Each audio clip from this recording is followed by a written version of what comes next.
और 10th में मेरा 61% मार्क्स आया। और 12 में मैं टीपीएस ठाकुर प्रसाद सी कॉलेज पटना में है, उससे किया और वहाँ मुझे 62.9% मार्क्स आया।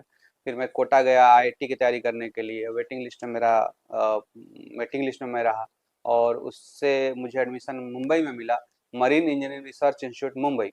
और वहाँ से मैं मैरीटाइम साइंस से ग्रेजुएट हूँ और 73.4% के आसपास मेरा मार्क्स आया।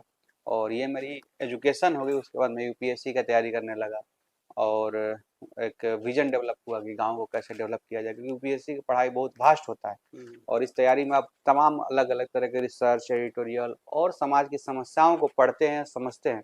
उसमें मुझे एक व्यू मिला कि इस तरह से समाज को, गांव को डेवलप किया जा सकता है और उस विचार को मैं लेकर के यूपीएससी को मजबूत इरादों के साथ तैयारी करता रहा और कई साल में असफलताओं के बाद मुझे एक सफलता मिला बिहार पब्लिक सर्विस कमीशन में और उसके बाद मैं यहाँ सीईओ के रूप में कार्यरत रहा।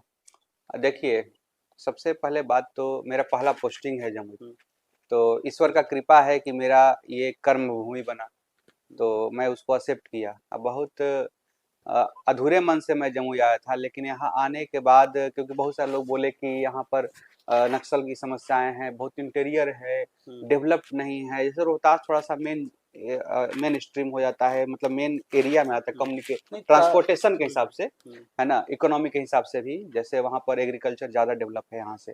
तो इस तरह के लोग बताते थे, लेकिन आप यहाँ जब जमीन पर आते हैं तो बहुत सारी चीज़ें अलग होती हैं।